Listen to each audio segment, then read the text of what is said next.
കന്യാകുമാരിയിലൊരു പ്രത്യേകതയുണ്ട്. നമ്മുടെ കന്യാകുമാരി ക്ഷേത്രത്തിൽ ഉത്സവം നടക്കുവാണ്. ഈ വരുന്ന തിങ്കളാഴ്ചയാണ് ഉത്സവത്തിൻ്റെ ലാസ്റ്റ് ഡേറ്റ്. അപ്പോൾ ഇന്നിവിടെ ഉത്സവ പരിപാടികളും കാര്യങ്ങളും ഒക്കെ നടന്നുകൊണ്ടിരിക്കും. ഒരു ആന വരുന്നുണ്ടില്ലേ, ഒരു ആർച്ചൊക്കെ ഉണ്ട് കന്യാകുമാരി ക്ഷേത്രത്തിലെ ഉത്സവത്തിൻ്റെ. അപ്പോൾ ആനയെ വെച്ചിട്ട് എന്തോ ഒരു ചടങ്ങ് ഇവിടെ നടക്കുവാണ് കന്യാകുമാരി ക്ഷേത്രത്തിൽ.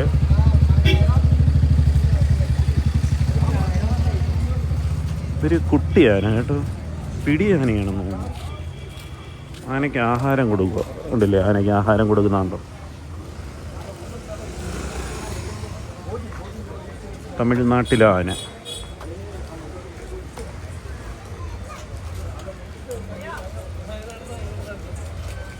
ശർക്കര കൊടുക്കുക കേട്ടോ, ശർക്കര.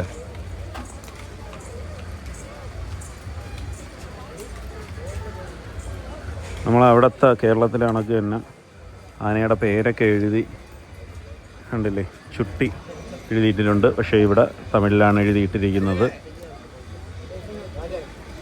ഇവിടുത്തെ ഒരു പേര് കേട്ട ആനയായിരിക്കും ചിലപ്പോൾ.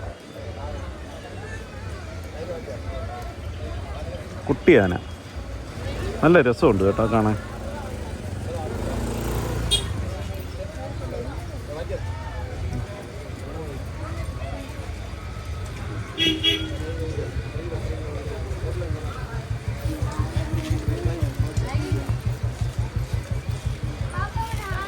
ഒരു കൊച്ചിനെ കൊണ്ടുവന്ന് തൊടിയിച്ചാണ്ട, കൊച്ചു പേടിച്ചു പോയി.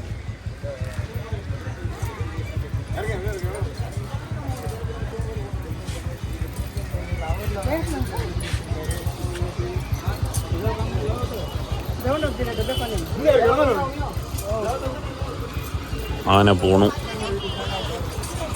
എനിക്ക് തോന്നുന്നു അമ്പലത്തിൽ എന്തെങ്കിലും നേർച്ചയോ പൂജയോ ഒക്കെ കാണുമായിരിക്കും. അത് കഴിഞ്ഞിട്ട് ആന പോവുകയാണ്.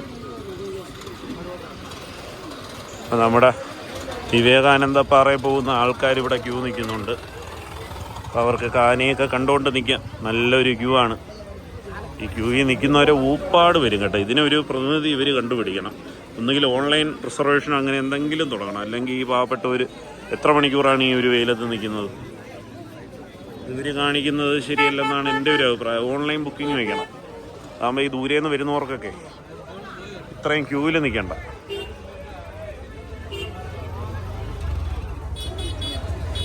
ആന പോണണ്ട.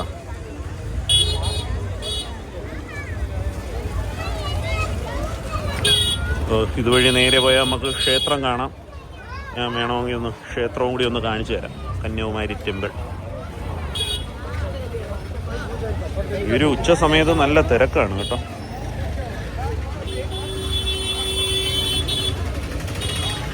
രണ്ട് വലിയ കപ്പക്കുലയൊക്കെയാണ് കെട്ടി തൂക്കിയിരിക്കുന്ന കപ്പക്കുല. ഇതില്ലേ, അപ്പുറത്തും ഉണ്ട്.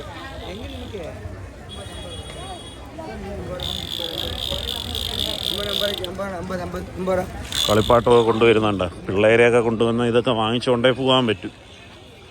ഒരുപാട് കടകളുണ്ട്.